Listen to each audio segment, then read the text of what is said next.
Is it too much? Reba asked, her voice small. I know I'm a survivor, Ted. I can handle the laundry and the drama, but I don't want to survive a relationship. I want to enjoy it, and I know my family makes that difficult. Ted reached out and took her hand. Reba, look at me. My life was quiet before I met you. It was peaceful. It was also incredibly boring. Your family is loud, they're intrusive, and they're borderline insane. But they love you, and strangely enough, I think they're starting to think they need to protect me too. Brock thinks your legs are too skinny for the wiring, Reba joked, a tear pricking at her eye. And Van thinks I'm a rock star, Ted added. Reba, I don't want the quiet Tuesdays if they don't lead to the crazy Saturdays. I want the whole thing. The lattes, the sequins, the fire extinguishers, all of it. Reba felt a weight lift off her shoulders that she hadn't even realized she was carrying. For years, she had been the one holding the umbrella in the storm, making sure everyone else stayed dry while she got soaked. But here was someone who was willing to stand in the rain with her. You're a good man, Ted, she said. I'm a musician, he corrected her with a wink. Chapter 14. The Harmony of Chaos. The love nest of sound branding may have been short-lived, but the fallout from Barbara Jean's brief tenure as Ted's marketing guru was still settling. Reba found herself spending more time at the studio, not because she was interested in audio engineering, but because it had become the only place she could have a conversation with Ted that didn't involve someone asking for orange juice or a dental record check. One Tuesday evening, the red recording light was glowing outside the main booth. Reba sat on the frayed sofa in the lounge, nursing a lukewarm coffee. Inside, Ted was hunched over a mixing console, his brow furrowed in concentration. He was working on a new track, a departure from his usual bluesy riffs. It was softer, more melodic. She recognized the rhythm. It felt like the heartbeat of a long afternoon spent on a porch swing. You like it? Ted's voice crackled over the intercom, startling her. She looked up.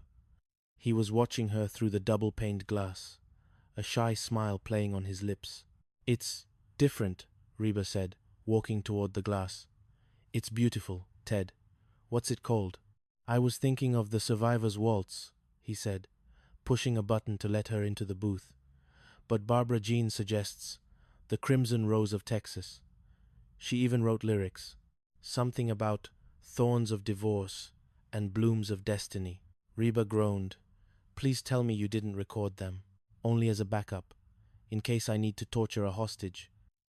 He pulled her close, his hands resting on her waist. I wrote it for you, Reba. No lyrics, just the music. Because I think you've had enough people talking at you for a lifetime. For a moment, the studio felt like a sanctuary. No phones, no family, no fire extinguishers. Just the low hum of the amplifiers and the scent of Ted's leather jacket. But then, the door to the lounge swung open. Ted, Reba, I've brought the harmony. Barbara Jean's voice boomed through the speakers. And a backup choir. Well, it's just Van and Cheyenne, but I've given them robes. Reba looked at Ted. Ted looked at the door. Robes? Ted whispered. In walked Barbara Jean, draped in a shimmering blue gown, followed by Van and Cheyenne, who were indeed wearing what appeared to be choir robes fashioned out of bedsheets. We've been practicing, Cheyenne chirped. Van is the bass. I'm the soprano, and Barbara Jean is well, she's the soul. I have the oohs and the ahs ready to go, Barbara Jean announced, stepping right up to the microphone. Hit the record button, Teddy. We're making a hit. Ted, Reba said, her voice dangerously calm. Ted looked at the choir, then at Reba, and finally at the mixing board. He reached out and slowly clicked the master mute switch. Okay, guys, Ted said, his voice echoing through the studio. Let's take it from the top, but first. Van, why are you wearing my headphones on your neck? Impact, Ted. Visual impact. Chapter 15. The llama incident. The legend of Ted being fired from a llama ranch had become a staple of family dinner conversations. It had reached such mythical proportions that Jake had eventually demanded proof. I bet the llamas liked your singing, Jake challenged during a particularly rowdy taco night. I bet you just weren't edgy enough for them. Edgy? Ted laughed. Jake, a llama is a four-legged ball of spite and wool. They don't want edgy. They want to be left alone, to judge the human race in peace. I want to see it, Barbara Jean declared, her eyes widening with a new project. The ranch. It's only 2 hours away. We could have a reconciliation retreat. We'll bring Ted back to his roots, and I'll lead a mediation session between him and the llamas. No, Reba said. Absolutely not. We are not driving 2 hours to watch Barbara Jean apologize to livestock. 3 days later, they were in the minivan. The ranch was a dusty stretch of land outside of Austin, populated by about 50 llamas, who looked exactly as Ted had described, deeply judgmental. The owner, a grizzled man named Silas, who still looked angry about whatever Ted had sung back in the day, met them at the gate. You brought him back? Silas spat, looking at Ted. The crooner? We're here for healing, Silas, Barbara Jean cheered, stepping out of the van with a bag of organic carrots. Ted has changed. He's a professional now. He's still got that guitar? Silas asked. The last time he played Bridge Over Troubled Water, the lead male, Barnaby, went on a hunger strike for a week. The afternoon was a masterclass in heart family chaos. Van tried to bond with a llama by staring into its eyes, which resulted in him being spat on within 30 seconds. Cheyenne spent the entire time trying to get a selfie with a baby llama, only to have her phone nearly swallowed. But the real trouble started when Barbara Jean insisted on the mediation circle. Everyone, sit, she commanded, forming a circle in the middle of the paddock. Llamas too. Come on, Barnaby. Join the healing. The llamas, sensing a weakness in the human perimeter, began to close in. They didn't look like they wanted healing.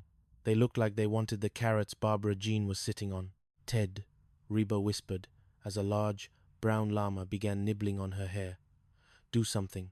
I told you, Ted whispered back, looking genuinely nervous. They hate my vibrato. Sing, Ted, Barbara Jean urged. Sing from the heart. Show them you've grown. Ted sighed, reached for his acoustic guitar, and began to play a soft, low-frequency blues riff. To everyone's surprise, the llamas stopped. They tilted their heads. Barnaby, the alpha, actually sat down. It was working. The music was soothing the savage beasts. And then Brock arrived. He pulled up in his truck, honking the horn loudly. Hey, I brought the bug spray. I heard there were ticks. The honk sent the llamas into a frenzy. Barnaby bolted, knocking over Barbara Jean and sending the bag of carrots flying into the air. Chaos erupted. Llamas were sprinting, Van was screaming, and Brock was chasing a particularly fast llama with a can of Deep Woods off. I'm checking for parasites, Brock shouted, dodging a kick from Barnaby. Reba grabbed Ted's hand and ran for the van.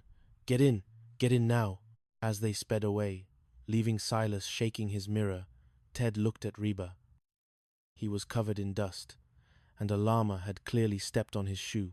So, he panted, the reconciliation retreat went well.